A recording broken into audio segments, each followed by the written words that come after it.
Village food with Rupsana. আমি সেই রূপসানা আবারও হাজির হলাম প্রত্যেক দিনের মতন দারুণ স্বাদের মটরশুঁটি দিয়ে ফুলকপি ভাজা রেসিপি নিয়ে। আসসালামু আলাইকুম সুপ্রিয় দর্শক বন্ধুরা, আজকের আমি ফুলকপি মটরশুঁটি দিয়ে ভাজা রেসিপি বানিয়ে দেখাবো। আপনারা দেখতে থাকুন কিভাবে বানায়। আর এখানে আমি এইভাবে দুটো ফুলকপি নিয়েছি, আর এই ফুলকপিটা কিন্তু একদম দেশি ফুলকপি। এবার আমি ফুলকপি দুটো ভালো করে কেটে বেছে ভালো করে ধুয়ে পরিষ্কার করে তারপরে ফিরে আসছি। আর নিয়েছি এখানে এক বাটি মটরশুঁটি। ফুলকপিগুলো ভাজার জন্য আমি এখানে কিছুটা পরিমাণে তেল দিয়েছি, তেল গরম হয়ে গেছে। এবার একটা পেঁয়াজ কুচোনোকে আমি এইভাবে তেলের মধ্যে দিয়ে দিলাম, দিয়ে একটু নেড়ে চেড়ে নিচ্ছি।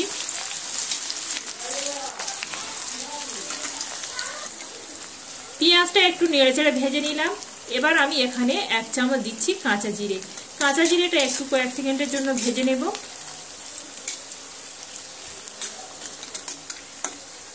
কাঁচা জিরেটা কয়েক সেকেন্ডের জন্য ভেজে নিলাম। এবার আমি এর সঙ্গে দুটো দিচ্ছি কাঁচা লঙ্কা।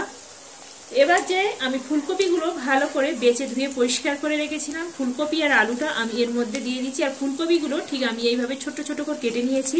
আর দুটো আলু নিয়েছি, আলুগুলোকে আমি ঠিক এইভাবে ডুমো ডুমো করে কেটে নিয়েছি। এবার আমি সমস্ত ফুলকপিগুলো কড়ার মধ্যে দিয়ে দেব। দিয়ে দিচ্ছি স্বাদ অনুযায়ী নুন।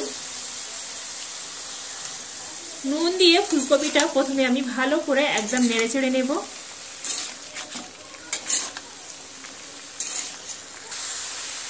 ফুলকপিটা আমি একটু নুন দিয়ে নেড়ে চেড়ে নিলাম। এবার আমি এর মধ্যে দিয়ে দিচ্ছি এক চা চামচ হলুদের গুঁড়ো। হলুদের গুঁড়োটা দিয়ে আবারও এইভাবে নেড়ে চেড়ে নিতে হবে। হলুদ দিয়ে সুন্দরভাবে আমি একটু নেড়ে চেড়ে নিলাম। আর এদিক থেকে কিন্তু ফুলকপিতে পানিও ছাড়া শুরু করে দিয়েছে। এবার আমি এর সঙ্গে যোগ করে দিচ্ছি যে এক বাটি মটরশুঁটি রেখেছিলাম, ছিলে আমি ভালো করে ধুয়ে পরিষ্কার করে নিয়েছি। এবার আমি মটরশুঁটিটা দিয়ে দিলাম। এই সময় কিন্তু মটরশুঁটিটা দিয়ে দিতে হবে, কারণ এই সময় মটরশুঁটিগুলো একটু শক্ত। এবার আমি একসঙ্গে সমস্ত কিছু দিয়ে এইভাবে নেড়ে চেড়ে এবার আমি একটা ঢাকা দিয়ে ঢেকে এইভাবে ঢাকা দিয়ে চাপা দিয়ে উল্টে পাল্টে আমি সুন্দর করে একটু ভাজবো। এবার আমি ঢাকাটা তুলে দেখাচ্ছি। আর দেখতে পাচ্ছেন বন্ধুরা, আগেকার থেকে ফুলকপিগুলো আমার এখানে সুন্দরভাবে মজে গেছে আর অনেকটা সুন্দরভাবে ভালোভাবে ভাজাও হয়ে গেছে।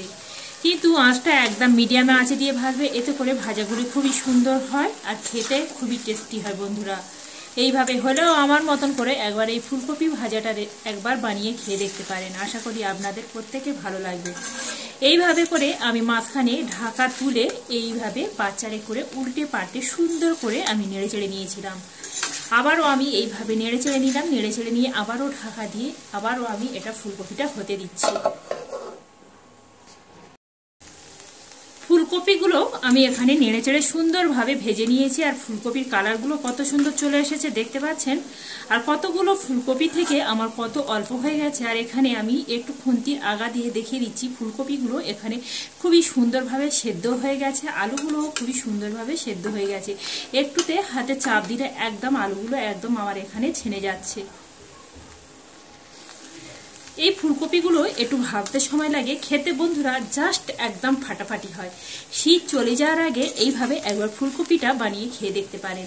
এখানে ফুলকপি ভাজাটা একদম রেডি হয়ে গেছে। এবার আমি নামিয়ে নেব। বন্ধুরা আজকের এই ফুলকপি রেসিপি ভাজা যদি আপনাদের কাছে ভালো লেগে থাকে, প্লিজ একটা লাইক করে দেবেন। পাশে থাকা বেল আইকনটি প্রেস করবেন। আমি যখন কোনো এইভাবে নতুন নতুন সহজ সহজ রেসিপি দেব, সবার আগে নোটিফিকেশন আপনাদের কাছে পৌঁছে যাবে।